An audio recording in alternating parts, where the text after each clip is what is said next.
नमो कर जोरी, नमो कर जोरी। गुर हरि कृष्ण मनाई पहोरी। तेग बहादुर परम कृपाला जी, परम कृपाला। श्री गुरु गोबिंद सिंह बिसाला। तरु तरा पर पुन पुन सीसा जी, पुन पुन सीसा। बंदो बार बार जगदीशा। जिसमें अमृत ज्ञान है, मानक भगत वैराग। श्री गुरु ग्रंथ साहिब उदद, बंदों कर अनुराग। एक ओंकारा सतगुरु, तेह प्रसाद सच होए। वाहिगुरु जी की फतेह, विघ्न विनाशन सोए। वाहिगुरु जी की फतेह, विघ्न विनाशन सोए। दोहरा जब बंदो तुरकन बंदियो, पई और ही तौर। सिंगन मारन कोई चहे, सबहन कर इक ठौर। परम सत्कारयोग ਧੰਨ ਧੰਨ ਸਾਹਿਬ ਸ੍ਰੀ ਗੁਰੂ ਗ੍ਰੰਥ ਸਾਹਿਬ ਸੱਚੇ ਪਾਤਸ਼ਾਹ ਜੀ ਦੀ ਪਾਵਨ ਪਵਿੱਤਰ ਹਜ਼ੂਰੀ ਅੰਦਰ ਸੰਧਿਆ ਦੇ ਦੀਵਾਨਾਂ ਦੀ ਹਾਜ਼ਰੀ ਭਰ ਰਹੇ ਸਤ ਸੰਗੀ ਜਨੋ ਵਡਭਾਗੇ ਹਾਂ, ਜੋ ਰੋਜ਼ਾਨਾ ਹੀ ਦੀਵਾਨਾਂ ਵਿੱਚ ਬੈਠ ਕੇ ਰੱਬੀ ਇਲਾਹੀ ਬਾਣੀ ਦਾ ਹਰ ਜਸ ਕੀਰਤਨ ਸਰਵਣ ਕਰਦੇ ਹਾਂ। ਹੁਣ ਆਓ ਗੁਰਸਿੱਖਾਂ ਦੀ ਖਾਲਸੇ ਦੀ ਉਤਪਤੀ ਦੀ ਕਥਾ ਦੇ ਨਾਲ ਜੁੜਨ ਦਾ ਯਤਨ ਕਰੀਏ। ਕੱਲ੍ਹ ਦੇ ਦੀਵਾਨਾਂ ਵਿੱਚ ਆਪਾਂ ਵਿਚਾਰਿਆ ਸੀ ਭਾਈ ਰਤਨ ਸਿੰਘ ਜੀ ਭੰਗੂ, ਨਵਾਬ ਕਪੂਰ ਸਿੰਘ ਜੀ ਦਾ ਪ੍ਰਸੰਗ ਇਸ ਗ੍ਰੰਥ ਵਿੱਚ ਲਿਖਦੇ ਹਨ। ਭਾਈ ਰਤਨ ਸਿੰਘ ਜੀ ਕਹਿੰਦੇ ਹਨ, ਜਿਸ ਵਕਤ ਬਾਬਾ ਬੰਦਾ ਸਿੰਘ ਬਹਾਦਰ ਸ਼ਹੀਦ ਹੋ ਗਏ, ਉਹਨਾਂ ਤੋਂ ਬਾਅਦ ਮੁਗਲ ਸਰਕਾਰ ਨੇ ਸਿੱਖਾਂ ਦਾ ਖੁਰਾ ਖੋਸ਼ ਮਿਟਾਉਣ ਵਾਸਤੇ ਯਤਨ ਉਪਰਾਲੇ ਸ਼ੁਰੂ ਕਰ ਦਿੱਤੇ। ਕਿਸੇ ਨਾ ਕਿਸੇ ਤਰੀਕੇ ਇਹਨਾਂ ਸਿੱਖਾਂ ਨੂੰ ਖਤਮ ਕਰ ਦਿੱਤਾ ਜਾਵੇ, ਜਿਹਦੇ ਲਈ ਸਿੱਖਾਂ ਦੇ ਸਿਰਾਂ ਦੇ ਮੁੱਲ ਰੱਖ ਦਿੱਤੇ ਗਏ। ਸਿੱਖਾਂ ਦੇ ਘਰ ਘਰ ਢਾਹ ਦਿੱਤੇ। ਸਿੱਖਾਂ ਨੂੰ ਜੰਗਲਾਂ ਦਾ, ਪਹਾੜਾਂ ਦਾ, ਝੱਲਾਂ ਦਾ ਸਹਾਰਾ ਲੈਣਾ ਪਿਆ। ਸਿੱਖਾਂ ਨੇ ਇਸ ਮੁਸ਼ਕਿਲ ਭਰੇ ਸਮੇਂ ਦੇ ਵਿੱਚ ਵੀ ਆਪਣੀ ਸ਼ਕਤੀ ਨੂੰ ਸੰਗਠਨ ਕੀਤਾ, ਫੌਜ ਨੂੰ ਵਧਾਇਆ ਅਤੇ ਮੁਗਲਾਂ ਦੇ ਨਾਲ ਝੜਪਾਂ ਕਰਨੀਆਂ ਸ਼ੁਰੂ ਕੀਤੀਆਂ, ਜ਼ੁਲਮ ਨੂੰ ਖਤਮ ਕਰਨਾ ਸ਼ੁਰੂ ਕੀਤਾ ਅਤੇ ਇੰਨੀ ਤਾਕਤ ਵਧਾ ਲਈ, ਲਾਹੌਰ ਦਾ ਨਵਾਬ, ਲਾਹੌਰ ਦਾ ਜ਼ਕਰੀਆ ਖਾਨ ਗਵਰਨਰ ਸੀ ਜਿਹੜਾ, ਉਹਦੇ ਨੱਕ ਦੇ ਵਿੱਚ ਦਮ ਕਰ ਦਿੱਤਾ, ਜਿਹਦੇ ਕਰਕੇ ਲਾਹੌਰ ਦੇ ਨਵਾਬ ਜ਼ਕਰੀਆ ਖਾਨ ਨੇ ਖਾਲਸੇ ਨੂੰ ਨਵਾਬੀ ਤੇ ਜਾਇਦਾਦ, ਧਨ ਦੌਲਤ ਜਿਹੜੀ ਉਹ ਭੇਜੀ, ਤਾਂ ਜੋ ਸਿੱਖ ਜਿਹੜੇ ਹਨ ਉਹ ਸਾਨੂੰ ਤੰਗ ਨਾ ਕਰਨ, ਸਾਡੇ ਨਾਲ ਲੜਨ ਨਾ। ਸਿੱਖਾਂ ਨੇ ਜਿਹੜਾ ਵਾ ਸਮਾਂ ਟਪਾਉਣ ਵਾਸਤੇ ਅਤੇ ਆਪਣੀ ਸ਼ਕਤੀ ਨੂੰ ਸੰਗਠਨ ਕਰਨ ਵਾਸਤੇ ਖਾਲਸੇ ਨੇ ਜਿਹੜਾ ਇਹ ਸਮਝੌਤਾ ਕੀਤਾ, ਨਵਾਬੀ ਨੂੰ ਕਬੂਲ ਕੀਤਾ ਅਤੇ ਮੁਗਲ ਸਰਕਾਰ ਵੀ ਇਹ ਚਾਹੁੰਦੀ ਸੀ ਕਿ ਸਮੇਂ ਨੂੰ ਥੋੜ੍ਹਾ ਜਿਹਾ ਨਿਗਾਹ ਲਿਆ ਜਾਵੇ ਤੇ ਸਿੱਖ ਵੀ ਚਾਹੁੰਦੇ ਸਨ ਸਮੇਂ ਨੂੰ ਨਿਗਾਹ ਲਿਆ ਜਾਵੇ, ਕਿਉਂਕਿ ਦੋਵੇਂ ਧਿਰਾਂ ਚਾਹੁੰਦੀਆਂ ਸਨ ਕਿ ਪੰਜਾਬ ਦੇ ਵਿੱਚ ਸਾਡਾ ਰਾਜ ਹੈ। ਸਿੱਖਾਂ ਨੇ ਜਿਹੜਾ ਆਪਣੀ ਸ਼ਕਤੀ ਨੂੰ ਸੰਗਠਨ ਕਰਨਾ ਸ਼ੁਰੂ ਕੀਤਾ ਅਤੇ ਵਿੱਚ ਜਿਹੜੇ ਸਿੱਖ ਹਨ ਉਹਨਾਂ ਦੀਆਂ ਝੜਪਾਂ ਮੁਗਲ ਸਰਕਾਰ ਦੇ ਨਾਲ ਹੁੰਦੀਆਂ ਹੀ ਰਹੀਆਂ। ਇੱਥੋਂ ਤੱਕ ਆਪਾਂ ਵਿਚਾਰਿਆ ਸੀ। ਅਗਲੇਰੇ ਪ੍ਰਸੰਗ ਨੂੰ ਭਾਈ ਰਤਨ ਸਿੰਘ ਜੀ ਭੰਗੂ ਕਿਵੇਂ ਕਲਮਬੰਦ ਕਰਦੇ ਹਨ ਉਹਦੀ ਵਿਚਾਰ ਆਪਾਂ ਕਰਨੀ ਹੈ। ਵਿਚਾਰ ਆਰੰਭਣ ਤੋਂ ਪਹਿਲਾਂ ਆਓ ਗੁਰਦੇਵ ਦੇ ਚਰਨਾਂ 'ਚ ਹਾਜ਼ਰੀ ਲਵਾਈਏ। ਆਖੋ ਵਾਹਿਗੁਰੂ ਜੀ ਕਾ ਖਾਲਸਾ ਵਾਹਿਗੁਰੂ ਜੀ ਕੀ ਫਤਿਹ। ਸਤਨਾਮ ਸ੍ਰੀ ਵਾਹਿਗੁਰੂ ਸਾਹਿਬ ਜੀ। ਦੋਹਰਾ ਜਬ ਬੰਦੋ ਤੁਰਕਨ ਬੰਦਿਓ ਭਈ ਔਰ ਹੀ ਤੌਰ। ਜਬ ਬੰਦੋ ਤੁਰਕਨ ਬੰਦਿਓ ਭਈ ਔਰ ਹੀ ਤੌਰ। ਮੁਗਲ ਸਰਕਾਰ ਇਹ ਉਪਰਾਲਾ ਕਰਦੀ ਰਹੀ, ਯਤਨ ਕਰਦੀ ਰਹੀ ਕਿ ਕਿਸੇ ਨਾ ਕਿਸੇ ਤਰੀਕੇ ਸਿੱਖਾਂ ਨੂੰ ਖਤਮ ਕੀਤਾ ਜਾ ਸਕੇ, ਇਹਨਾਂ ਦਾ ਪੰਜਾਬ ਦੇ ਵਿੱਚੋਂ ਨਾਮੋ ਨਿਸ਼ਾਨ ਮਿਟਾਇਆ ਜਾ ਸਕੇ ਅਤੇ ਸਾਰੇ ਮੁਲਕ ਦੇ ਵਿੱਚ ਕੇਵਲ ਤੇ ਕੇਵਲ ਸਾਡਾ ਰਾਜ ਹੀ ਰਵੇ। ਉਹਦੇ ਲਈ ਉਹਨਾਂ ਨੇ ਸਿੱਖਾਂ ਦੇ ਸਿਰਾਂ ਦੇ ਮੁੱਲ ਵੀ ਰੱਖੇ ਅਤੇ ਹੋਰ ਵੀ ਕਈ ਉਪਰਾਲੇ ਵਰਤ ਕੇ ਸਿੱਖਾਂ ਨੂੰ ਮਿਟਾਉਣ ਵਾਸਤੇ ਯਤਨ ਕਰਦੇ ਰਹੇ, ਉਪਰਾਲੇ ਕਰਦੇ ਰਹੇ। ਪਰ ਸਿੱਖਾਂ ਨੇ ਇਸ ਮੁਸ਼ਕਲ ਭਰੇ ਸਮੇਂ ਦਾ ਸਾਹਮਣਾ ਕਰਦਿਆਂ ਹੋਇਆ ਇਸ ਮੁਸ਼ਕਲ ਦੇ ਵਿੱਚ ਵੀ ਪੰਥ ਨੂੰ ਢਾਹ ਨਹੀਂ ਲੱਗਣ ਦਿੱਤੀ ਅਤੇ ਪੰਥ ਦਾ ਵਾਧਾ ਹੀ ਕਰਦੇ ਰਹੇ। ਭਾਈ ਰਤਨ ਸਿੰਘ ਜੀ ਕਹਿੰਦੇ ਹਨ, ਜਬ ਬੰਦੋ ਤੁਰਕਨ ਬੰਦਿਓ ਭਈ ਔਰ ਹੀ ਤੋਰ। ਜਿਸ ਵਕਤ ਬਾਬਾ ਬੰਦਾ ਸਿੰਘ ਬਹਾਦਰ ਪੰਜਾਬ ਦੇ ਵਿੱਚ ਖਾਲਸਾ ਰਾਜ ਸਥਾਪਿਤ ਕਰ ਰਹੇ ਸਨ, ਮੁਗਲ ਸਰਕਾਰ ਨੂੰ ਪੰਜਾਬ ਦੇ ਵਿੱਚੋਂ ਬਾਹਰ ਕੱਢ ਦਿੱਤਾ ਅਤੇ ਪੰਜਾਬ ਦੇ ਵਿੱਚ ਖਾਲਸਾ ਰਾਜ ਸਥਾਪਿਤ ਕਰ ਦਿੱਤਾ ਸੀ ਅਤੇ ਗੁਰਦਾਸਪੁਰ ਦੀ ਗੜੀ ਦੇ ਵਿੱਚ ਬਾਬਾ ਬੰਦਾ ਸਿੰਘ ਜੀ ਨੂੰ ਤਕਰੀਬਨ 8-9 ਮਹੀਨੇ ਦਾ ਘੇਰਾ ਪਾ ਕੇ ਗ੍ਰਿਫਤਾਰ ਕੀਤਾ ਅਤੇ ਗ੍ਰਿਫਤਾਰ ਕਰਨ ਤੋਂ ਬਾਅਦ ਲਾਹੌਰ ਲਿਜਾਇਆ ਗਿਆ। ਲਾਹੌਰ ਤੋਂ ਫਿਰ ਜ਼ਕਰੀਆ ਖਾਨ ਦੀ ਅਗਵਾਈ ਵਿੱਚ ਦਿੱਲੀ ਖੜਿਆ ਗਿਆ ਤੇ ਨਾਲ ਸਿੱਖਾਂ ਨੂੰ ਜਿਹੜਾ ਬੰਦੀ ਬਣਾਇਆ ਗਿਆ। 700 ਗੱਡਾ ਸਿਰਾਂ ਦਾ ਲੱਦਿਆ ਗਿਆ ਅਤੇ ਦਿੱਲੀ ਵਿੱਚ ਖੜ ਕੇ ਬਾਬਾ ਬੰਦਾ ਸਿੰਘ ਬਹਾਦਰ ਅਤੇ ਬਾਕੀ ਸਿੰਘਾਂ ਨੂੰ ਜਿਹੜਾ ਵਾ ਉਹ ਉੱਥੇ ਸ਼ਹੀਦ ਕੀਤਾ ਗਿਆ। ਤੇ ਜਦੋਂ ਬਾਬਾ ਬੰਦਾ ਸਿੰਘ ਨੂੰ ਸ਼ਹੀਦ ਕਰ ਲਿਆ ਗਿਆ, ਤੁਰਕਾਂ ਦਾ ਜਿਹੜਾ ਚਾਲ ਚੱਲਣ ਬਦਲ ਗਿਆ। ਜਬ ਬੰਦੋ ਤੁਰਕਨ ਬੰਦਿਓ ਭਈ ਔਰ ਹੀ ਤੋਰ। ਜਦੋਂ ਤੁਰਕਾਂ ਨੇ ਬਾਬਾ ਬੰਦਾ ਸਿੰਘ ਨੂੰ ਬੰਨ ਕੇ ਸ਼ਹੀਦ ਕਰ ਦਿੱਤਾ, ਤੁਰਕਾਂ ਦੀ ਜਿਹੜੀ ਚਾਲ ਚੱਲਣ ਉਹ ਵਿਗੜ ਗਈ। ਸਿੰਘਨ ਮਾਰਨ ਓਏ ਚਹੈ ਸਭਨ ਕਰ ਇਕ ਠੌਰ। ਸਿੰਘਨ ਮਾਰਨ ਉਨ ਓਏ ਚਹੈ ਸਭਨ ਕਰ ਇਕ ਠੌਰ। ਕਿਉਂਕਿ ਬਾਬਾ ਬੰਦਾ ਸਿੰਘ ਬਹਾਦਰ ਨੂੰ ਸ਼ਹੀਦ ਕਰਨ ਤੋਂ ਬਾਅਦ ਮੁਗਲ ਸਰਕਾਰ ਨੇ ਸੋਚਿਆ ਕਿ ਹੁਣ ਜਿਹੜੇ ਬਾਕੀ ਦੇ ਸਿੰਘ ਹਨ ਉਹਨਾਂ ਨੂੰ ਵੀ ਖਤਮ ਕਰ ਦਿੱਤਾ ਜਾਵੇ, ਉਹਨਾਂ ਨੂੰ ਵੀ ਮਾਰ ਦਿੱਤਾ ਜਾਵੇ। ਤੇ ਉਹਨਾਂ ਨੇ ਸਿੱਖਾਂ ਨੂੰ ਮਾਰਨ ਵਾਸਤੇ ਇੱਕ ਉਪਰਾਲਾ ਕੀਤਾ ਕਿ ਇਹਨਾਂ ਸਾਰਿਆਂ ਨੂੰ ਇੱਕ ਜਗ੍ਹਾ ਤੇ ਲਿਆਂਦਾ ਜਾਵੇ ਅਤੇ ਇੱਕ ਜਗ੍ਹਾ ਤੇ ਲਿਆ ਕੇ ਇਹਨਾਂ ਨੂੰ ਇਕੱਠਿਆਂ ਨੂੰ ਖਤਮ ਕੀਤਾ ਜਾ ਸਕੇ। ਕਿਉਂਕਿ ਜਿਸ ਵਕਤ ਦੋ ਧਿਰਾਂ ਸਨ ਬਾਬਾ ਬੰਦਾ ਸਿੰਘ ਬਹਾਦਰ ਦੇ ਪੰਜਾਬ ਦੇ ਵਿੱਚ, ਉਹਨਾਂ ਚਿਰ ਤੱਕ ਜਿਹੜੀ ਮੁਗਲ ਸਰਕਾਰ ਸੀ ਸਿੱਖਾਂ ਤੋਂ ਡਰਦੀ ਸੀ। ਤੇ ਜਦੋਂ ਬਾਬਾ ਬੰਦਾ ਸਿੰਘ ਬਹਾਦਰ ਨੂੰ ਸ਼ਹੀਦ ਕਰ ਲਿਆ ਤੇ ਸਰਕਾਰ ਸੋਚਦੀ ਹੈ ਕਿ ਹੁਣ ਜਿਹੜੀ ਇਹਨਾਂ ਦੀ ਤਾਕਤ ਘਟ ਗਈ ਹੈ, ਇਹਨਾਂ ਦੀ ਜਿਹੜੀ ਤਾਕਤ ਵੰਡੀ ਪੈਣ ਕਰਕੇ, ਦੋ ਪਾੜ ਹੋਣ ਕਰਕੇ ਇਹਨਾਂ ਦੇ ਵਿੱਚ ਉਹ ਤਾਕਤ ਉਹ ਬਲ ਨਹੀਂ ਰਿਹਾ ਤੇ ਹੁਣ ਇਹਨਾਂ ਨੂੰ ਮਾਰਨਾ ਜਿਹੜਾ ਸੌਖਾ ਹੈ। ਤੇ ਸਿੱਖਾਂ ਨੂੰ ਮਾਰਨ ਵਾਸਤੇ ਉਪਰਾਲੇ ਸ਼ੁਰੂ ਕੀਤੇ ਕਿ ਇਹਨਾਂ ਨੂੰ ਇੱਕੇ ਜਗ੍ਹਾ ਤੇ ਲਿਆ ਕੇ ਇਕੱਠਿਆਂ ਨੂੰ ਜਿਹੜਾ ਖਤਮ ਕੀਤਾ ਜਾਏ ਜਾ ਸਕੇ। ਸਿੰਘਨ ਉਨਕੋ ਦਗੋ ਨ ਖਾਇਓ। ਸਿੰਘਨ ਉਨਕੋ ਦਗੋ ਨ ਖਾਇਓ। ਪਰ ਸਿੰਘਾਂ ਨੂੰ ਇਸ ਗੱਲ ਦਾ ਪਤਾ ਲੱਗ ਗਿਆ। ਸਿੰਘ ਸੁਚੇਤ ਸਨ, ਅੰਦਰੋਂ ਜਾਗੇ ਹੋਏ ਸਨ, ਅੰਦਰੋਂ ਸਮਝ ਸੀ।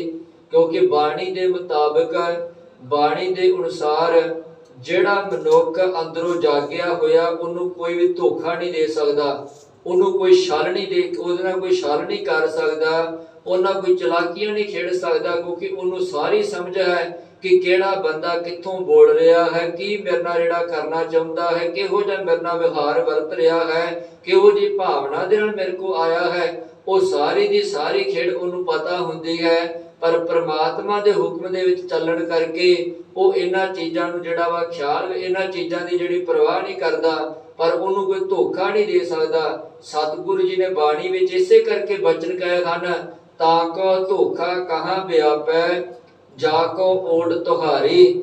ਜਿਹਨੂੰ ਪ੍ਰਮਾਤਮਾ ਦਾ ਸਹਾਰਾ ਹੋਵੇ, ਪ੍ਰਮਾਤਮਾ ਦੀ ਟੇਕ ਹੋਵੇ, ਪ੍ਰਮਾਤਮਾ ਤੇ ਵਿਸ਼ਵਾਸ ਹੋਵੇ, ਪ੍ਰਮਾਤਮਾ ਦੇ ਨਾਮ ਦੇ ਵਿੱਚ ਰੰਗਿਆ ਹੋਵੇ, ਸਤਿਗੁਰੂ ਜੀ ਕਹਿੰਦੇ ਉਹਨੂੰ ਧੋਖਾ ਦਿੱਤਾ ਹੀ ਨਹੀਂ ਜਾ ਸਕਦਾ, ਉਹਦੇ ਨਾਲ ਛਲ ਕੀਤਾ ਹੀ ਨਹੀਂ ਜਾ ਸਕਦਾ। ਤੇ ਇਹਨਾਂ ਤੁਰਕਾਂ ਨੇ ਸੋਚਿਆ, ਸਰਕਾਰ ਨੇ ਸੋਚਿਆ ਕਿ ਇਹਨਾਂ ਦੇ ਨਾਲ ਧੋਖੇ ਨਾਲ ਇਕੱਠਿਆਂ ਕਰਕੇ ਇਹਨਾਂ ਨੂੰ ਮਾਰ ਲਿਆ ਜਾਵੇ, ਪਰ ਸਿੰਘ ਜਿਹੜੇ ਅੰਦਰੋਂ ਸੁਚੇਤ ਹੋਣ ਕਾਰਨ, ਅੰਦਰੋਂ ਜਾਗੇ ਹੋਣ ਕਾਰਨ, ਅੰਦਰੋਂ ਸਮਝ ਹੋਣ ਕਾਰਨ, ਕਿਉਂਕਿ ਜਿਹਨੂੰ ਅੰਦਰ ਦਾ ਗਿਆਨ ਹੈ, ਅੰਦਰ ਦੀ ਸਮਝ ਹੈ, ਅੰਦਰ ਦੀ ਜਿਹੜੀ ਜਾਗਰਤੀ ਆਈ ਹੋਈ ਹੈ, ਸਤਿਗੁਰੂ ਜੀ ਕਹਿੰਦੇ ਉਹਨੂੰ ਜਿਹੜਾ ਵਾ ਆਪਣੇ ਕਲਾਵੇ ਦੇ ਵਿੱਚ ਮਨੁੱਖ ਕਦੀ ਲਿਆ ਹੀ ਨਹੀਂ ਸਕਦਾ, ਉਹਨੂੰ ਕਦੀ ਧੋਖਾ ਨਹੀਂ ਦਿੱਤਾ ਜਾ ਸਕਦਾ। ਤੇ ਬਾਰ-ਬਾਰ ਸਤਿਗੁਰੂ ਜੀ ਬਾਣੀ ਵਿੱਚ ਇਸੇ ਕਰਕੇ ਮਨੁੱਖ ਨੂੰ ਇਹ ਉਪਦੇਸ਼ ਦਿੰਦੇ, ਜਾਗ ਲਿਹੋ ਰੇ ਮਨਾ, ਜਾਗ ਲਿਹੋ ਕਹਾਂ ਗਾਫਲ ਸੋਇਆ।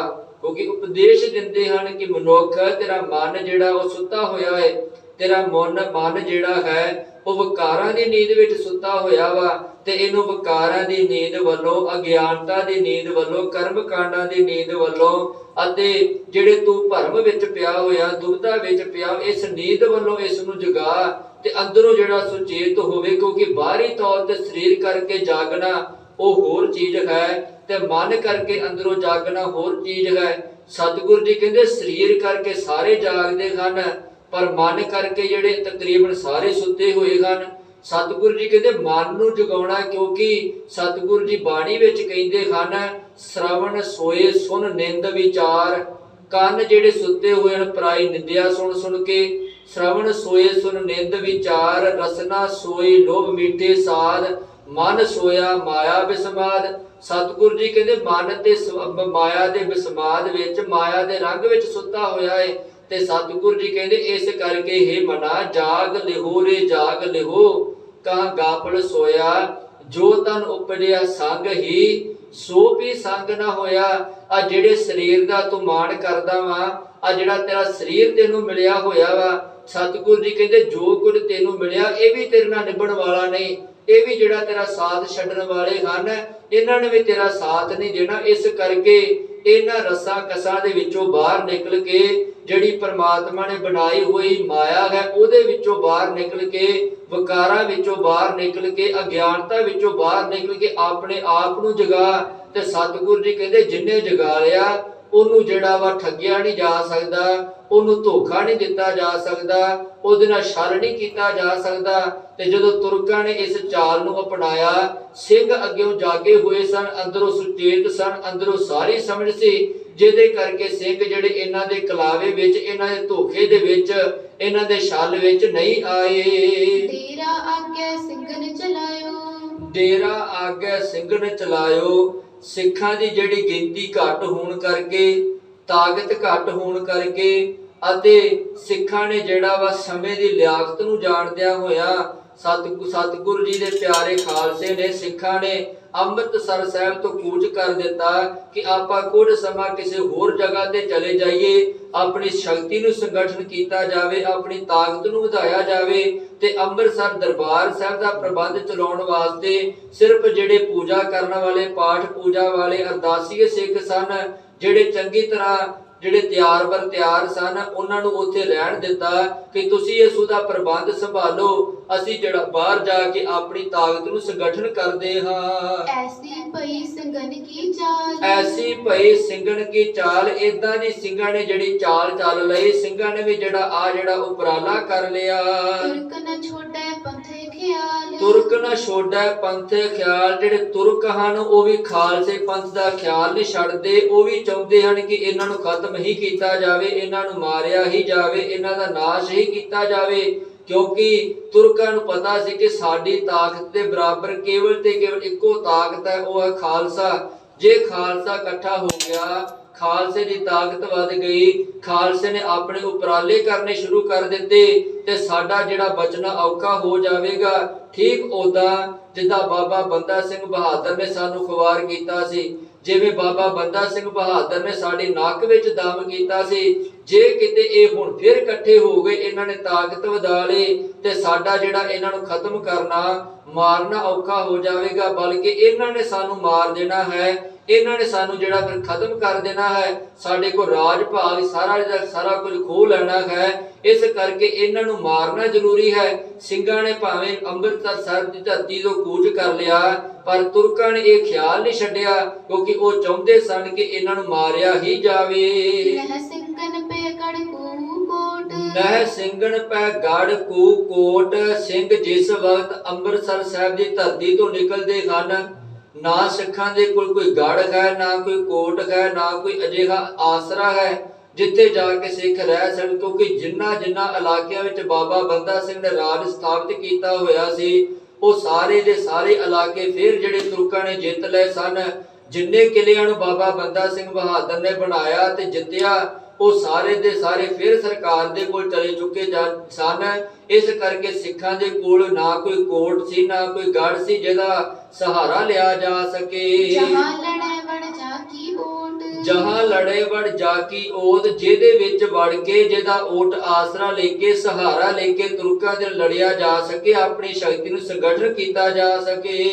ਕੋਟ ਵੱਡ ਪਰਬਤਨ ਸਿੰਘਨ ਪਾਸ, ਕੋਟ ਵੱਡ ਪਰਬਤ ਸਿੰਘਨ ਪਾਸ। ਨਾ ਹੀ ਸਿੱਖਾਂ ਦੇ ਪਹਾੜਾਂ ਵਿੱਚ ਜਿਹੜੇ ਕਿਲੇ ਸਨ ਉਹ ਸਨ ਕੋਲ, ਕਿਉਂਕਿ ਉਹਨਾਂ ਦੇ ਵਿੱਚ ਵੀ ਤੁਰਕਾਂ ਦਾ ਸਰਕਾਰ ਦਾ ਕਬਜ਼ਾ ਹੋਇਆ ਸੀ। ਜਹਾਂ ਚੜੇ ਹੋਏ ਰਹੇ ਮਵਾਸ, ਜਹਾਂ ਚੜੇ ਹੋਏ ਰਹੇ ਅਮਵਾਸ। ਮਵਾਸ ਤੋਂ ਭਾਵ ਕੀ ਆਕੀ, ਜਿਹੜੇ ਉਹਨਾਂ ਦਾ ਸਹਾਰਾ ਲੈ ਕੇ ਸਰਕਾਰ ਵੱਲੋਂ ਆਕੀ ਹੋਇਆ ਜਾ ਸਕੇ, ਸਰਕਾਰ ਦੇ ਨਾਲ ਬਗਾਵਤ ਕੀਤੀ ਜਾ ਸਕੇ। ਇਦਾਂ ਦਾ ਕੋਈ ਵੀ ਕੋਟ ਗੜ ਪਹਾੜਾਂ ਵਿੱਚ ਕਿਤੇ ਵੀ ਨਹੀਂ ਹੈਗਾ ਸੀ। ਬਹੁਤ ਠੌਰ ਸਿੰਘ ਖੜ ਪੀ ਲੜੈ, ਬਹੁਤ ਠੌਰ ਸਿੰਘ ਖੜ ਪੀ ਲੜੇ। ਭਾਈ ਰਤਨ ਸਿੰਘ ਜੀ ਕਹਿੰਦੇ ਹਨ ਕਿ ਖਾਲਸੇ ਦੀਆਂ ਸਿੱਖਾਂ ਦੀਆਂ ਜਿੰਨੀਆਂ ਵੀ ਝੜਪਾਂ ਹੋਈਆਂ ਮੁਗਲਾਂ ਦੇ ਨਾਲ ਬਹੁਤਾਤ ਦੇ ਵਿੱਚ, ਬਾਬਾ ਬੰਦਾ ਸਿੰਘ ਬਹਾਦਰ ਦੀ ਸ਼ਹੀਦੀ ਤੋਂ ਬਾਅਦ ਜਿਹੜਾ ਔਖਾ ਸਮਾਂ ਲੰਘਿਆ, ਉਹਦੇ ਵਿੱਚ ਜਿੰਨੀਆਂ ਵੀ ਝੜਪਾਂ ਹੋਈਆਂ ਹਨ ਉਹ ਮੈਦਾਨੇ ਜੰਗ ਦੇ ਵਿੱਚ ਹੋਈਆਂ ਹਨ, ਕਿਉਂਕਿ ਸਿੱਖਾਂ ਦੇ ਕੋਲ ਕੋਈ ਅਜਿਹਾ ਪ੍ਰਬੰਧ ਨਹੀਂ ਸੀ ਹੈਗਾ। ਹੋਏ ਦੁਖੀ ਲੈ ਸ਼ਹੀਦੀ ਮਰੇ, ਹੋਏ ਦੁਖੀ ਲੈ ਸ਼ਹੀਦੀ ਮਰੇ, ਕਿਉਂਕਿ ਖਾਣ ਪੀਣ ਦੀ ਤੰਗੀ, ਰਹਿਣ ਦੀ ਤੰਗੀ, ਆਉਣ ਜਾਣ ਦੀ ਤੰਗੀ, ਕਿਰਤ ਕੋਈ ਜਿਹੜੀ ਸਿੱਖਾਂ ਦੇ ਕੋਲ ਹੈ ਨਹੀਂ। ਘਰ-ਬਾਰ ਜਿਹੜੇ ਛੱਡੇ ਹੋਏ ਹਨ, ਕਦੀ ਕਿਸੇ ਇਲਾਕੇ ਵਿੱਚ ਜਾ ਕੇ ਦਿਨ ਕੱਟਦੇ ਨੇ, ਕਦੀ ਕਿਸੇ ਇਲਾਕੇ ਵਿੱਚ ਜਾ ਕੇ ਕੱਟਦੇ ਹਨ। ਇਸ ਦੁੱਖ ਭਰੇ ਸਮੇਂ ਦੇ ਵਿੱਚ ਜੋ ਤੁਰਕਾਂ ਹਮਲਾ ਕਰਦੀਆਂ ਹਨ, ਉਸ ਦੁਖੀ ਸਮੇਂ ਦੇ ਵਿੱਚ ਸਿੱਖ ਲੜ ਕੇ ਜਿਹੜਾ ਵਾ ਸ਼ਹੀਦੀ ਤੇ ਪ੍ਰਾਪਤ ਕਰ ਲੈਂਦੇ ਹਨ, ਪਰ ਤੁਰਕਾਂ ਦੇ ਅੱਗੇ ਜਿਹੜਾ ਆਪਣਾ ਸਿਰ ਨਹੀਂ ਨਿਵਾਉਂਦੇ, ਉਹਨਾਂ ਦੀ ਗੱਲਬਾਤ ਨੂੰ ਮੰਨਦੇ ਨਹੀਂ ਹਨ। ਐਸੀ ਭਈ ਪੰਥ ਲਾਚਾਰ, ਐਸੀ ਭਈ ਪੰਥ ਲਾਚਾਰ। ਖਾਲਸਾ ਪੰਥ ਨੂੰ ਐਸੀ ਲਾਚਾਰੀ ਹੋਊਗੀ, ਅਜਿਹੇ ਸਮੇਂ ਦਾ ਜਿਹੜਾ ਸਾਹਮਣਾ ਕਰਨਾ ਪੈ ਰਿਹਾ ਹੈ। ਭਏ ਪੰਥ ਜਨ ਛਿਦਰੈ ਝਾੜ, ਭਏ ਪੰਥ ਜਨ ਛਿਦਰੈ ਝਾੜ। ਜਿਹੜਾ ਪੰਥ ਗਾ ਉਸ ਵਕਤ ਝਾੜਾਂ ਵਿੱਚ, ਬੇਲੀਆਂ ਵਿੱਚ, ਜੰਗਲਾਂ ਦਾ ਜਿਹੜਾ ਸਹਾਰਾ ਲੈ ਲੈ ਕੇ, ਰੁੱਖਾਂ ਦਾ ਸਹਾਰਾ ਲੈ ਲੈ ਕੇ ਆਪਣਾ ਸਮਾਂ ਕੱਟ ਰਹੇ ਹਨ। ਦੋਹਰਾ ਤੋ ਸਿੰਘ ਖਿੰਡ ਬਣ ਲੁਕ ਗਏ, ਥੋੜੇ ਬਹੁਤੇ ਹੋਏ। ਤੋ ਸਿੰਘ ਖਿੰਡ ਬਣ ਲੁਕ ਗਏ, ਥੋੜੇ ਬਹੁਤੇ ਹੋਏ। ਸਿੱਖਾਂ ਨੇ ਜਿਹੜਾ ਵਾ ਪੰਜਾਬ ਦੇ ਵਿੱਚੋਂ ਜਿਹੜਾ ਵਾ ਖਿੰਡ ਗਏ, ਚਾਰੇ ਪਾਸੇ ਨਿਕਲ ਗਏ। ਆਪਣੀਆਂ ਮੁਸੀਬਤਾਂ ਨੂੰ ਹੱਲ ਕਰਨ ਵਾਸਤੇ, ਆਪਣੀਆਂ ਮੁਸ਼ਕਲਾਂ ਨੂੰ ਹੱਲ ਕਰਨ ਵਾਸਤੇ, ਇਹਨਾਂ ਮੁਸ਼ਕਲ ਭਰੇ ਸਮੇਂ ਦਾ ਖੜਾ ਛਡਾਉਣ ਵਾਸਤੇ ਸਿੱਖਾਂ ਨੇ ਜਿਹੜਾ ਵਾ ਉਹ ਚਾਰੇ ਪਾਸੇ ਖਿੰਡਲ ਕੇ ਝੱਲਾਂ ਦੇ ਵਿੱਚ ਲੋ ਗਏ, ਜੰਗਲਾਂ ਦਾ ਸਹਾਰਾ ਲੈ ਲਿਆ ਤਾਂ ਜੋ ਇਸ ਸਮੇਂ ਨੂੰ ਲੰਘਾ ਕੇ ਤਾਕਤ ਨੂੰ ਇਕੱਠਿਆ ਕੀਤਾ ਜਾ ਸਕੇ। ਲੱਗੇ ਗੁਜ਼ਾਰਨ ਦਿਨ ਇਮੈ ਆਗੇ ਪਾਛੈ ਸੋਏ, ਲੱਗੇ ਗੁਜ਼ਾਰਨ ਦਿਨ ਇਮੈ ਆਗੇ ਪਾਛੇ ਸੋਏ। ਹੁਣ ਸਿੱਖ ਜਿਹੜੇ ਸਨ ਉਸ ਸਮੇਂ ਅੱਗੇ ਪਿੱਛੇ ਹੋ ਕੇ ਇਸ ਤਰੀਕੇ ਦੇ ਨਾਲ ਆਪਣੇ ਦਿਨ ਕੱਟਦੇ ਹਨ, ਆਪਣਾ ਗੁਜ਼ਾਰਾ ਕਰਦੇ ਹਨ। ਇਸ ਹੀ ਮੈਂ ਇੱਕ ਔਰ ਵੀ ਸਾਖੀ ਦੇਉ ਸੁਨਾਏ, ਇਸ ਹੀ ਮੈਂ ਇੱਕ ਔਰ ਵੀ ਸਾਖੀ ਦੇਉ ਸੁਨਾਏ। ਭਾਈ ਰਤਨ ਸਿੰਘ ਜੀ ਕਹਿੰਦੇ ਹਨ ਇਸ ਸਮੇਂ ਦੇ ਵਿੱਚ ਮੈਂ ਇੱਕ ਸਾਖੀ ਜਿਹੜੀ ਜ਼ਰੂਰ ਸੁਣਾਉਣੀ ਚਾਹੁੰਦਾ ਹਾਂ, ਇੱਕ ਪ੍ਰਸੰਗ ਤੁਹਾਨੂੰ ਹੋਰ ਸੁਣਾਉਣਾ ਚਾਹੁੰਦਾ ਹਾਂ। ਫੇਰ ਨਵਾਬੀ ਵੀ ਕਹੂੰ ਜਿਮ ਭਈ ਕਪੂਰ ਸਿੰਘ ਆਏ, ਫੇਰ ਨਵਾਬੀ ਵੀ ਕਹੂੰ ਜਿਮ ਭਈ ਕਪੂਰ ਸਿੰਘ ਆਏ। ਭਾਈ ਰਤਨ ਸਿੰਘ ਜੀ ਕਹਿੰਦੇ ਫਿਰ ਮੈਂ ਦੱਸਾਂਗਾ ਪ੍ਰਸੰਗ ਉਹ ਜਿਹੜਾ ਕਿ ਨਵਾਬ ਕਪੂਰ ਸਿੰਘ ਜੀ ਨੂੰ ਕਿਵੇਂ ਨਵਾਬੀ ਮਿਲੀ, ਕਿਵੇਂ ਖਾਲਸੇ ਪੰਥ ਦੇ ਅੱਗੇ ਸਰਕਾਰ ਝੁਕੀ, ਕਿਵੇਂ ਜਿਹੜੇ ਜ਼ਕਰੀਆ ਖਾਨ ਨੇ ਜਿਹੜਾ ਮਿੰਨਤਾਂ ਲੈ ਕੇ ਜਿਹੜਾ ਵਾ ਖਾਲਸੇ ਦੇ ਕੋਲੋਂ ਖੜਾ ਛੁਡਵਾਇਆ ਕੁਝ ਸਮੇਂ ਵਾਸਤੇ, ਉਹ ਜਿਹੜਾ ਪ੍ਰਸੰਗ ਮੈਂ ਫਿਰ ਦੱਸਾਂਗਾ। ਪਰ ਇੱਥੇ ਜਿਹੜਾ ਇੱਕ ਤੁਹਾਨੂੰ ਸਾਖੀ ਇੱਕ ਪ੍ਰਸੰਗ ਜਿਹੜਾ ਉਹ ਦੱਸਣਾ ਚਾਹੁੰਦਾ ਹਾਂ। दोहरा साखी सुनो विवासतै मोए दीन मजहब के हेत। साखी सुनो बवास्ते मोए दीन मजहब के हेत। बवास्ते ਹੁੰਦਾ ਹੈ ਮੈਦਾਨ। ਭਾਈ ਰਤਨ ਸਿੰਘ ਜੀ ਕਹਿੰਦੇ ਹਨ ਜਿਹੜੇ ਮੁਸਲਮਾਨ ਧਰਮ ਦੇ ਵਿੱਚ ਦੀਨ ਮਜਹਬ ਦੇ ਵਾਲੇ ਜਿਹੜੇ ਲੋਕ ਹਨ, ਧਰਮੀ ਲੋਕ ਜਿਹੜੇ ਹਨ, ਭਾਈ ਰਤਨ ਸਿੰਘ ਜੀ ਕਹਿੰਦੇ ਹਨ ਉਹਨਾਂ ਨੂੰ ਜਿਹੜਾ ਵਾ ਕਿਵੇਂ ਉਹਨਾਂ ਦੇ ਉੱਤੇ ਔਖਾ ਸਮਾਂ ਆਇਆ, ਕਿਵੇਂ ਜਿਹੜਾ ਉਹਨਾਂ ਨੂੰ ਮੌਤ ਜਿਹੜੀ ਲੈ ਗਈ, ਕਿਵੇਂ ਜਿਹੜਾ ਮੌਤ ਨੇ ਉਹਨਾਂ ਨੂੰ ਆਪਣੇ ਕਲਾਵੇ ਵਿੱਚ ਲੈ ਲਿਆ, ਕਿਉਂਕਿ ਉਹਨਾਂ ਨੇ ਚੁੱਕਣਾ ਇੰਨੀ ਚੁੱਕੀ ਹੋਈ ਸੀ। ਸਿਰਫ ਗੱਲਾਂ ਵਿੱਚ ਆ ਕੇ, ਸਰਕਾਰ ਦੀਆਂ ਗੱਲਾਂ ਵਿੱਚ ਆ ਕੇ ਜਿਹੜਾ ਆਪਣਾ ਨੁਕਸਾਨ ਕਰਵਾ ਲਿਆ। ਅਤੇ ਮੈਦਾਨੇ ਜੰਗ ਦੇ ਵਿੱਚ ਜਦੋਂ ਸਿੱਖਾਂ ਦੇ ਨਾਲ ਮੁਕਾਬਲਾ ਹੋਇਆ, ਉਸ ਸਮੇਂ ਜਿਹੜਾ ਇਹਨਾਂ ਧਰਮੀ ਲੋਕਾਂ ਦਾ, ਦੀਨ ਮਜ਼ਹਬ ਦੇ ਲੋਕਾਂ ਦਾ ਜਿਹੜਾ ਨੁਕਸਾਨ ਹੋਇਆ, ਮੌਤ ਆਈ, ਉਹ ਜਿਹੜਾ ਪ੍ਰਸੰਗ ਹੁਣ ਮੈਂ ਤੁਹਾਨੂੰ ਦੱਸਣ ਲੱਗਾ ਹਾਂ। ਮੁਲਖਈਨ ਖੁਦਾਈਨ ਚੱਕੇ ਰਹਿ ਜਿਮ ਖੇਤ। ਮੁਲਖਈਨ ਖੁਦਾਈਨ ਚੱਕੇ ਰਹਿ ਜਿਮ ਖੇਤ। ਭਾਈ ਰਤਨ ਸਿੰਘ ਜੀ ਕਹਿੰਦੇ ਇਹ ਖੁਦਾ ਦੇ ਨਾਮ ਉੱਤੇ ਮਰਨ ਵਾਲੇ ਜਿਨ੍ਹਾਂ ਨੇ ਚੁੱਕਣਾ ਚੁੱਕੀ ਹੋਈ ਸੀ, ਜਿਹੜੇ ਗੱਲਾਂ ਵਿੱਚ ਆਏ ਹੋਏ ਸਨ, ਪਰ ਅਸਲੀ ਗੱਲ ਦਾ ਪਤਾ ਨਹੀਂ ਸੀ। ਅਸਲੀ ਗੱਲ ਤੱਤ ਕੀ ਸੀ ਉਹਦੇ ਬਾਰੇ ਕੁਝ ਪਤਾ ਨਹੀਂ ਸੀ। ਪਰ ਸਿਰਫ ਸਰਕਾਰ ਨੇ ਜੋ ਇਹਨਾਂ ਤੱਕ ਪਹੁੰਚਾ ਦਿੱਤਾ, ਉਸੇ ਗੱਲਾਂ ਤੇ ਵਿਸ਼ਵਾਸ ਕਰਦਿਆਂ ਹੋਇਆਂ ਇਹ ਲੋਕ ਜਿਹੜੇ ਇਕੱਠੇ ਹੋ ਗਏ ਤੇ ਮੈਦਾਨੇ ਜੰਗ ਦੇ ਵਿੱਚ ਇਕੱਠੇ ਹੋ ਕੇ ਸਿੱਖਾਂ ਦੇ ਨਾਲ ਇਹਨਾਂ ਨੇ ਦੋ ਹੱਥ ਕੀਤੇ, ਜਿਹਦੇ ਵਿੱਚ ਇਹਨਾਂ ਦਾ ਬਹੁਤ ਭਾਰੀ ਜਿਹੜਾ ਨੁਕਸਾਨ ਹੋਇਆ। ਚੌਪਈ ਸੋ ਸੁਨੋ ਤੁਮ ਉਨੈ ਕਹਾਣੀ। ਸੋ ਸੁਨੋ ਤੁਮ ਉਨੈ ਕਹਾਣੀ। ਭਾਈ ਰਤਨ ਸਿੰਘ ਜੀ ਖਾਲਸਾ ਜੀ ਕਹਿੰਦੇ ਹਨ ਖਾਲਸਾ ਜੀ ਹੁਣ ਤੁਹਾਨੂੰ ਉਹ ਜਿਹੜੀ ਕਹਾਣੀ, ਉਹ ਜਿਹੜੀ ਘਟਨਾ ਕਿਵੇਂ ਵਾਪਰੀ, ਉਹ ਜਿਹੜੀ ਹੁਣ ਮੈਂ ਤੁਹਾਨੂੰ ਦੱਸਣ ਲੱਗਾ ਹਾਂ। ਜਿਵੇਂ ਖੁਦਾਈਨ ਆਨ ਬਿਹਾਨੀ। ਜਿਵੇਂ ਖੁਦਾਈਨ ਆਨ ਬਿਹਾਨੀ, ਜਿਵੇਂ ਯੁੱਧ ਦੇ ਮੈਦਾਨ ਵਿੱਚ ਇਹਨਾਂ ਦੀਨ ਮਜ਼ਹਬ ਦੇ ਲੋਕਾਂ ਨੂੰ, ਧਰਮੀ ਲੋਕਾਂ ਨੂੰ ਕਿਵੇਂ ਇਹਨਾਂ ਦੇ ਉੱਤੇ ਸਿਰ ਤੇ ਆ ਕੇ ਮੌਤ ਜਿਹੜੀ ਉਹ ਲੈ ਗਈ, ਕਿਵੇਂ ਇਹਨਾਂ ਨਾਲ ਹੱਡ ਬੀਤੀ, ਉਹ ਜਿਹੜਾ ਪ੍ਰਸੰਗ ਹੁਣ ਮੈਂ ਤੁਹਾਡੇ ਨਾਲ ਸਾਂਝਾ ਕਰਨ ਲੱਗਾ ਹਾਂ। ਅਸਲਮ ਖਾਂ ਥੱਕ ਬੜਿਓ ਲਾਹੌਰ। ਅਸਲਮ ਖਾਂ ਥੱਕ ਬੜਿਓ ਲਾਹੌਰ। ਭਾਈ ਰਤਨ ਸਿੰਘ ਜੀ ਕਹਿੰਦੇ ਹਨ ਜਿਹੜਾ ਲਾਹੌਰ ਦਾ ਸੂਬਾ ਸੀ, ਉਥੋਂ ਦਾ ਜਿਹੜਾ ਸੂਬੇਦਾਰ ਸੀ ਉਹਦਾ ਨਾਮ ਸੀ ਅਸਲਮ ਖਾਨ। ਤੇ ਸਿੰਘਾਂ ਨੂੰ ਮਾਰਦਾ ਮਾਰਦਾ, ਸਿੰਘਾਂ ਦੇ ਨਾਲ ਲੜਦਾ ਲੜਦਾ, ਸਿੰਘਾਂ ਨੂੰ ਖਤਮ ਕਰਦਿਆਂ ਇਹ ਜਿਹੜਾ ਥੱਕ ਗਿਆ ਸੀ। ਪਰ ਜਿਹੜਾ ਵਾ ਸਿੱਖ ਖਤਮ ਨਾ ਹੋਏ, ਇਹ ਤੋਂ ਸਿੰਘ ਜਿਹੜੇ ਖਤਮ ਨਾ ਹੋਏ, ਭਾਵੇਂ ਪੂਰੀ ਤਾਕਤ ਇਹਦੇ ਕੋਲ ਸੀ, ਦਿੱਲੀ ਦੀ ਸਰਕਾਰ ਇਹਦੇ ਨਾਲ ਸੀ, ਬਾਕੀ ਸੂਬੇ ਜਿਹੜੀ ਇਹਨੂੰ ਮਦਦ ਦੇ ਰਹੇ ਸਨ, ਪਰ ਇੰਨੀ ਤਾਕਤ ਹੋਣ ਦੇ ਬਾਵਜੂਦ ਵੀ ਜਿਹੜਾ ਇਹ ਸਿੱਖਾਂ ਨੂੰ ਨਹੀਂ ਮਾਰ ਮੁਕਾਇਆ, ਨਹੀਂ ਖਤਮ ਕਰ ਪਾਇਆ। ਹਾਰ ਕੇ, ਥੱਕ ਹਾਰ ਕੇ ਜਿਹੜਾ ਇਹ ਬੈਠ ਗਿਆ। ਮੁਲਕ ਭਇਓ ਉਸ ਥੋਂ ਸਭ ਚੌੜ। ਮੁਲਕ ਭਇਓ ਉਸ ਥੋਂ ਸਭ ਚੌੜ। ਸਾਰਾ ਮੁਲਕ ਜਿਹੜਾ ਉਹ ਚੌੜਾ ਹੋ ਗਿਆ। ਹੁਣ ਕੋਈ ਵੀ ਸੂਬੇ ਦੇ ਵਿੱਚੋਂ ਨਿਕਲਦਾ ਨਹੀਂ, ਕਿਉਂਕਿ ਸਾਰੇ ਬੰਨੇ ਇਹਨਾਂ ਨੇ ਪਹਿਲਾਂ ਅੱਤ ਚੁੱਕੀ ਹੋਈ ਸੀ। ਪਰ ਜਦੋਂ ਸਿੱਖਾਂ ਨੇ ਆਪਣਾ ਜਿਹੜਾ ਸਮਾਂ ਸਾਂਭਿਆ, ਆਪਣੀ ਤਾਕਤ ਨੂੰ ਜਿਹੜਾ ਵਾ ਅਪਣਾਇਆ, ਆਪਣੀ ਤਾਕਤ ਨੂੰ ਸਾਹਮਣੇ ਲਿਆਂਦਾ, ਫਿਰ ਜਿਹੜਾ ਕੋਈ ਵੀ ਸੂਬੇਦਾਰ ਇਹਦੀ ਮਦਦ ਕਰਨ ਵਾਸਤੇ ਨਾ ਨਿਕਲਿਆ, ਨਾ ਇਹ ਲਾਹੌਰ ਦੇ ਵਿੱਚੋਂ ਬਾਹਰ ਨਿਕਲੇ ਤੇ ਨਾ ਬਾਕੀ ਸੂਬੇਦਾਰ ਜਿਹੜੀ ਇਹਦੀ ਮਦਦ ਕਰਨ ਵਾਸਤੇ ਨਿਕਲੇ, ਕਿਉਂਕਿ ਸਾਰੇ ਦੇ ਸਾਰੇ ਸਿੱਖਾਂ ਦੀ ਤਾਕਤ ਤੋਂ ਜਾਣੂ ਹੋ ਗਏ ਸਨ। ਮੁਲਕੋਂ ਵਸੂਲ ਟਕੋ ਨਾ ਪਇਓ। ਮੁਲਕੋਂ ਵਸੂਲ ਟਕੋ ਨਾ ਪਇਓ। ਉਸ ਵਕਤ ਇੰਨਾ ਭਾਰੀ ਸਮਾਂ ਇਹਨਾਂ ਤੇ ਆ ਗਿਆ ਅਸਲਮ ਖਾਨ ਦੇ ਉੱਤੇ। ਇਹ ਲਾਹੌਰ ਸੂਬੇ ਦੇ ਵਿੱਚੋਂ ਟੈਕਸ ਵੀ ਬਰਾਮਦ ਨਾ ਕਰ ਪਾਇਆ, ਇਹ ਜਿਹੜਾ ਟੈਕਸ ਵੀ ਇਕੱਠਾ ਨਾ ਕਰ ਪਾਇਆ ਕਿ ਟੈਕਸ ਇਕੱਠਾ ਕਰਕੇ ਜਿਹੜਾ ਸਰਕਾਰ ਨੂੰ ਭੇਜਿਆ ਜਾ ਸਕੇ, ਉਹ ਵੀ ਜਿਹੜਾ ਇਹ ਤੋਂ ਇਕੱਠਾ ਨਹੀਂ ਹੋਇਆ। ਕਹੇ ਮੁਲਕ ਲੁੱਟ ਖਾਲਸੇ ਲਿਓ। ਕਹੇ ਮੁਲਕ ਲੁੱਟ ਖਾਲਸੇ ਲਿਓ। ਤੇ ਜੇ ਕੋਈ ਦਿੱਲੀ ਤੋਂ ਜਿਹੜਾ ਮਾਮਲਾ ਲੈਣ ਵਾਸਤੇ, ਟੈਕਸ ਲੈਣ ਵਾਸਤੇ, ਕਰ ਲੈਣ ਵਾਸਤੇ ਲਾਹੌਰ ਵਿੱਚ ਆਉਂਦਾ, ਇਸ ਅਸਲਮ ਖਾਨ ਦੇ ਕੋਲ ਆਉਂਦਾ, ਤੇ ਇਹ ਅੱਗੇ ਇੱਕੋ ਗੱਲ ਕਹਿੰਦਾ ਕਿ ਭਾਈ ਮੈਂ ਟੈਕਸ ਦੇਣਾ ਚਾਹੁੰਦਾ ਹਾਂ, ਅੱਗੇ ਵੀ ਦਿੰਦਾ ਰਿਹਾ ਹਾਂ, ਪਰ ਮੇਰੀ ਹੁਣ ਪੇਸ਼ ਕੋਈ ਨਹੀਂ ਚੱਲਦੀ, ਕਿਉਂਕਿ ਸਿੱਖ ਜਿਹੜੇ ਹਨ ਮੈਨੂੰ ਟੈਕਸ ਬਰਾਮਦ ਹੀ ਨਹੀਂ ਕਰਨ ਦਿੰਦੇ। ਜਿਹੜੇ ਸਿੱਖ ਹਨ ਉਹ ਟੈਕਸ ਇਕੱਠਾ ਹੀ ਨਹੀਂ ਕਰਨ ਦਿੰਦੇ, ਮੇਰੇ ਤੋਂ ਪਹਿਲਾਂ ਟੈਕਸ ਇਕੱਠਾ ਕਰ ਲੈਂਦੇ ਹਨ। ਤੇ ਜਦੋਂ ਅਸੀਂ ਲੈਣ ਜਾਂਦੇ ਹਾਂ ਤੇ ਲੋਕ ਜਿਹੜੇ ਸਾਨੂੰ ਟੈਕਸ ਦਿੰਦੇ ਨਹੀਂ, ਉਹ ਅੱਗੇ ਇੱਕੋ ਗੱਲ ਕਹਿੰਦੇ ਹਨ ਅਸੀਂ ਇੱਕ ਨੂੰ ਟੈਕਸ ਦੇਣਾ ਹੈ, ਭਾਵੇਂ ਸਰਕਾਰ ਲੈ ਜਾਵੇ ਤੇ ਭਾਵੇਂ ਖਾਲਸਾ ਲੈ ਜਾਵੇ। ਇਸ ਕਰਕੇ ਸਾਡੀ ਪੇਸ਼ ਕੋਈ ਨਹੀਂ ਚੱਲਣ ਦਿੰਦੇ ਖਾਲਸਾ, ਤੇ ਸਾਡੇ ਤੋਂ ਪਹਿਲਾਂ ਜਾ ਕੇ ਟੈਕਸ ਬਰਾਮਦ ਕਰ ਲੈਂਦੇ ਹਨ, ਜਿਹਦੇ ਕਰਕੇ ਸਾਨੂੰ ਟੈਕਸ ਇਕੱਠਾ ਨਹੀਂ ਹੋਇਆ ਤੇ ਸਾਰੇ ਦਾ ਸਾਰਾ ਟੈਕਸ ਜਿਹੜਾ ਖਾਲਸਾ ਲੈ ਗਿਆ ਹੈ। ਇਸ ਕਰਕੇ ਕਹੇ ਮੁਲਕ ਲੁੱਟ ਖਾਲਸੇ ਦਿਓ। ਅਸਲਮ ਖਾਂ ਕਹਿਣ ਲੱਗਾ ਕਿ ਸਾਰੇ ਦਾ ਸਾਰਾ ਮੁਲਕ ਜਿਹੜਾ ਉਹ ਖਾਲਸੇ ਨੇ ਲੁੱਟ ਲਿਆ, ਖਾਲਸੇ ਨੇ ਜਿਹੜਾ ਵਾ ਮਾਮਲਾ ਇਕੱਠਾ ਕਰ ਲਿਆ ਹੈ। ਬਿਨਾਂ ਟਕੇ ਉਸ ਫੌਜ ਛੱਡ ਗਈ, ਬਿਨਾਂ ਟਕੇ ਉਸ ਫੌਜ ਛੱਡ ਗਈ। ਇੱਥੋਂ ਤੱਕ ਜਿਹੜੀ ਉਹਦੀ ਨੌਬਤ ਆ ਗਈ, ਉਹ ਜਿਹੜੇ ਸਰਕਾਰੀ ਬੰਦੇ ਦਿੱਲੀ ਤੋਂ ਆਉਂਦੇ ਸਨ ਉਹਨਾਂ ਨੂੰ ਇਹ ਕਹਿੰਦਾ ਕਿ ਮੇਰੀ ਜਿਹੜੀ ਫੌਜ ਮੈਂ ਉਹਨਾਂ ਨੂੰ ਤਨਖਾਹ ਨਹੀਂ ਦੇ ਪਾ ਰਿਹਾ, ਉਹਨਾਂ ਨੂੰ ਮੈਂ ਜਿਹੜੇ ਤਨਖਾਹਾਂ ਨਹੀਂ ਦੇ ਪਾ ਰਿਹਾ, ਜਿਹਦੇ ਕਰਕੇ ਫੌਜ ਵੀ ਮੇਰੇ ਨਾਲ ਆਕੀ ਹੋਈ ਜਾ ਰਹੀ ਹੈ, ਉਹ ਵੀ ਜਿਹੜਾ ਮੇਰਾ ਖਹਿੜਾ ਛੱਡੀ ਜਾ ਰਹੀ ਹੈ, ਉਹ ਵੀ ਮੇਰੀ ਜਿਹੜੀ ਨੌਕਰੀ ਛੱਡੀ ਜਾ ਰਹੀ ਹੈ। ਫੌਜ ਬਿਨਾਂ ਕਹੋ ਕਿਨ ਦਰਬ ਲਈ, ਫੌਜ ਬਿਨਾਂ ਕਹੋ ਕਿਨ ਦਰਬ ਲਈ, ਕਿਉਂਕਿ ਜਿਹੜੀ ਫੌਜ ਹੈ ਉਹ ਤਨਖਾਹ ਦੇ ਸਿਰ ਤੇ ਹੁੰਦੀ ਹੈ,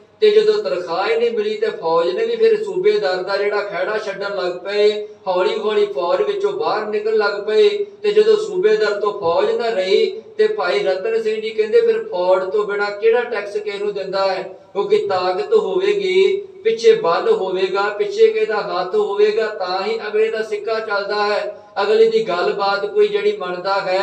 ਜਦੋਂ ਅਸਲਮ ਖਾਂ ਦੀ ਗੱਲਬਾਤ ਜਿਹੜੀ ਪਿੱਛੋਂ ਜਿਹੜੀ ਖਤਮ ਹੋ ਗਈ, ਤਾਕਤ ਪਿੱਛੋਂ ਖਤਮ ਹੋ ਗਈ, ਫਿਰ ਮੁਲਕ ਦੇ ਵਿੱਚੋਂ ਜਿਹੜਾ ਲਾਹੌਰ ਦੇ ਵਿੱਚੋਂ ਉਹਦੀ ਕੋਈ ਵੀ ਸੁਣ ਨਾ ਲੱਗਾ, ਜਿਹਦੇ ਕਰਕੇ ਉਹ ਟੈਕਸ ਨਹੀਂ ਇਕੱਠਾ ਕਰ ਪਾਇਆ। ਬਿਨਾਂ ਦਰਬ ਹੈ ਮਿੱਤਰ ਨ ਸ਼ਾਹ, ਬਿਨਾਂ ਦਰਬੇ ਨਾ ਮਿੱਤਰ ਨਾ ਸ਼ਾਹ, ਬਿਨਾਂ ਪੈਸੇ ਤੋਂ ਜਿਹੜਾ ਸ਼ਾਹ ਹੈ, ਬਾਦਸ਼ਾਹ ਹੈ ਦਿੱਲੀ ਦਾ, ਉਹ ਵੀ ਕਿਸੇ ਦਾ ਮਿੱਤਰ ਨਹੀਂ ਬਣਦਾ, ਕਿਉਂਕਿ ਉਹਦੇ ਅੰਦਰ ਸਾਰਾ ਦੇਸ਼ ਹੈ। ਦੇਸ਼ ਦੇ ਜਿੰਨੇ ਵੀ ਸੂਬੇ ਹਨ ਉਥੋਂ ਜਿੰਨਾ ਟੈਕਸ ਜਿਹੜੇ ਇਕੱਠੇ ਕੀਤਾ ਜਾਂਦਾ ਹੈ ਉਹ ਸਾਰੇ ਦਾ ਸਾਰਾ ਬਾਦਸ਼ਾਹ ਦੇ ਕੋਲ ਜਾਂਦਾ ਹੈ, ਤੇ ਜਿੱਥੋਂ ਜ਼ਿਆਦਾ ਟੈਕਸ ਆਉਂਦਾ ਬਾਦਸ਼ਾਹ ਨੇ ਉਹਦਾ ਹੱਕ ਹੀ ਪੂਰਨਾ ਹੈ, ਉਹਦੇ ਪੱਖ ਦੀ ਗੱਲ ਕਰਨੀ ਹੈ। ਜਿਹੜੇ ਸੂਬੇ ਵਿੱਚੋਂ ਟੈਕਸ ਇਕੱਠਾ ਨਹੀਂ ਹੋਵੇਗਾ, ਥੋੜਾ ਆਵੇਗਾ, ਬਾਦਸ਼ਾਹ ਜਿਹੜਾ ਉਧਰੋਂ ਆਪਣਾ ਜਿਹੜਾ ਵਾ ਬੋਲ ਚਾਲ ਉਧਰੋਂ ਜਿਹੜਾ ਪਿੱਛੇ ਹਟ ਜਾਂਦਾ ਹੈ ਕਿ ਇਹ ਜਿਹੜਾ ਟੈਕਸ ਇਧਰੋਂ ਘੱਟ ਆਉਂਦਾ ਹੈ, ਇਸ ਕਰਕੇ ਇਹਦੀ ਬਹੁਤੀ ਜ਼ਿਆਦਾ ਮਦਦ ਕਰਨ ਦੀ ਲੋੜ ਕੋਈ ਨਹੀਂ, ਇਹਦੇ ਨਾਲ ਬਹੁਤਾ ਜਿਹੜਾ ਵਾ ਸੰਬੰਧ ਰੱਖਣ ਦੀ ਲੋੜ ਨਹੀਂ। ਜੇ ਨਹੀਂ ਹੁੰਦਾ ਇਸ ਸੂਬੇਦਾਰ ਨੂੰ ਬਦਲੋ, ਦੂਜਾ ਸੂਬੇਦਾਰ ਲਾਵੋ ਅਤੇ ਜਿਹੜਾ ਉਹ ਟੈਕਸ ਇਕੱਠਾ ਲਿਆ ਕੇ ਦੇਵੇ। ਭਾਵ ਕਿ ਜਿਹੜਾ ਬਾਦਸ਼ਾਹ ਹੈ ਉਹਨੂੰ ਪੈਸੇ ਨਾਲ ਮਤਲਬ ਹੈ, ਉਹਨੂੰ ਮਾਮਲੇ ਨਾਲ ਮਤਲਬ ਹੈ, ਉਹਨੂੰ ਟੈਕਸ ਨਾਲ ਮਤਲਬ ਹੈ। ਸਾਰੇ ਸੂਬਿਆਂ ਦੇ ਵਿੱਚੋਂ ਜਿੰਨਾ ਵੀ ਟੈਕਸ ਹੈ ਉਹ ਸੂਬੇਦਾਰਾਂ ਨੇ ਇਕੱਠੇ ਕਰਕੇ ਦੇਣਾ ਹੁੰਦਾ ਹੈ, ਤੇ ਜਿਹਦੇ ਵਿੱਚੋਂ ਆ ਜਾਵੇ ਉਹਦੇ ਲਈ ਬਾਦਸ਼ਾਹ ਮਿੱਤਰ ਹੈ, ਜਿੱਧਰੋਂ ਨਹੀਂ ਆਉਂਦਾ ਉਹਦੇ ਲਈ ਬਾਦਸ਼ਾਹ ਜਿਹੜਾ ਉਹ ਦੁਸ਼ਮਣ ਬਣ ਜਾਂਦਾ। ਬਾਦਸ਼ਾਹ ਉਹਨਾਂ ਕੋਈ ਸਾਂਝ ਨਹੀਂ ਰੱਖਦਾ। ਭਾਈ ਰਤਨ ਸਿੰਘ ਜੀ ਕਹਿੰਦੇ ਹਨ ਜਦੋਂ ਅਸਲਮ ਖਾਂ ਦੀ ਫੌਜ ਛੱਡਣ ਲੱਗ ਪਈ, ਟੈਕਸ ਇਕੱਠਾ ਨਾ ਹੋਇਆ, ਉਧਰੋਂ ਬਾਦਸ਼ਾਹ ਵੀ ਜਿਹੜਾ ਇਹਦੇ ਵੱਲੋਂ ਮੁੱਖ ਮੋੜਨ ਲੱਗਾ, ਜਿਹਦੇ ਕਰਕੇ ਜਿਹੜਾ ਅਸਲਮ ਖਾਂ ਜਿਹੜਾ ਲਾਹੌਰ ਦੇ ਆਪਣੇ ਕਿਲੇ ਵਿੱਚ ਬੈਠ ਗਿਆ ਅਤੇ ਕੋਈ ਉਹਦੀ ਜਿਹੜੀ ਪੇਸ਼ ਸਿੱਖ ਨਾ ਜਾਣ ਦੇਣ, ਉਹਦੀ ਜਿਹੜੀ ਤਾਕਤ ਜਿਹੜੀ ਕਮਜ਼ੋਰ ਕਰ ਦਿੱਤੀ ਸਿੱਖਾਂ ਨੇ। ਅਗਲੇਰੇ ਪ੍ਰਸੰਗ ਨੂੰ ਭਾਈ ਰਤਨ ਸਿੰਘ ਜੀ ਭੰਗੂ ਕਿਵੇਂ ਕਲਮਬੰਦ ਕਰਦੇ ਹਨ ਉਹ ਵਿਚਾਰ ਆਪਾਂ ਕੱਲ ਦੇ ਦੀਵਾਨਾਂ 'ਚ ਕਰਾਂਗੇ। ਇੰਨੀਆਂ ਬੇਨਤੀਆਂ ਪ੍ਰਵਾਨ ਕਰਨੀਆਂ ਗੁਰੂ ਅਤੇ ਸੰਗਤ ਬਖਸ਼ਣਹਾਰ ਹੈ। ਵਾਹਿਗੁਰੂ ਜੀ ਕਾ ਖਾਲਸਾ, ਵਾਹਿਗੁਰੂ ਜੀ ਕੀ ਫਤਿਹ।